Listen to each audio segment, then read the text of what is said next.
Good day, everyone. Today we are going to talk about racism, a steady scourge on humankind, and our action and how we can fight against it.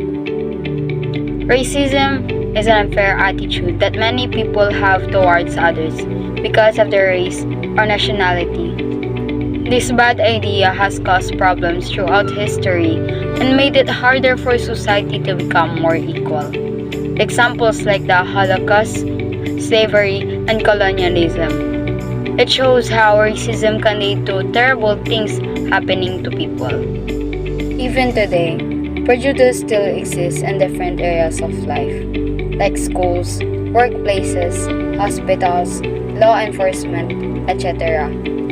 It can be obvious, treating someone badly because of their skin color, or more likely giving someone worse treatment or less opportunities because of who they are. Prejudice is an unavoidable social sickness, appears in different structure, from individual predisposition to a fundamental disparities, and requests a multi-layered way to destroy its disastrous impact. Prejudice structures natures pervades different parts of the society, from individual connections to institutional designs.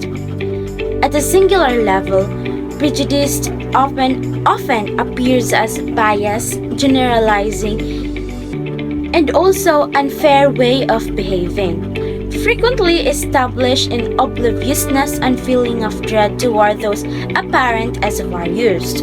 These inclinations can prompt perceived hostiles, social prohibition, and even can't stand wrongdoings. On a fundamental level, prejudice implants itself inside an establishments and strategies, and works on sustaining disparities in training, business, medical services, and law enforcement.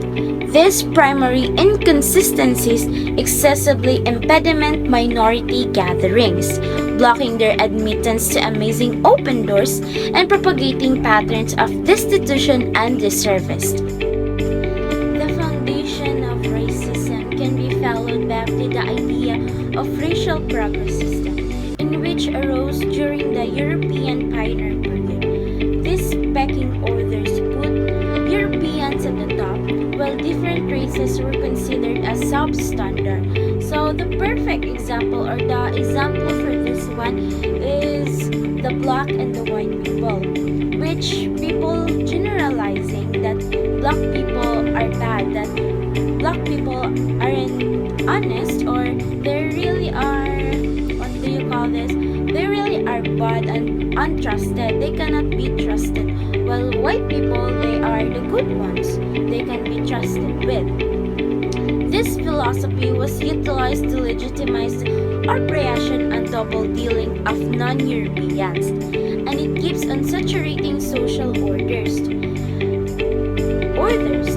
Today, racism appears in different structures, from plain demonstration to a savagery and separation of subtler types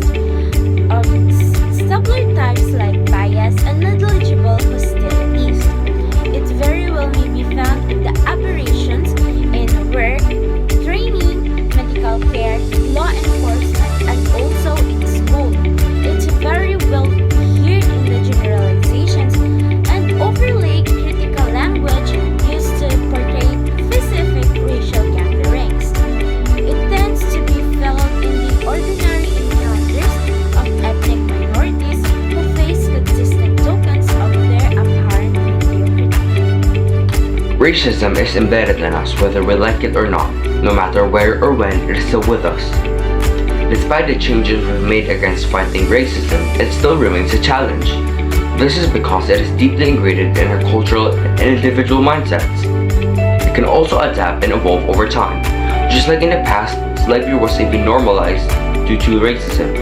It was prominent in Africa, America, and even here in the Philippines. But right now, we see racism play a role in the Israel and Palestine conflict, where the Israel state was founded in the Zionistic ideology, creating a homeland for Jewish people, But this ideology has led to the uprooting of Palestine, who are the indigenous people of the land.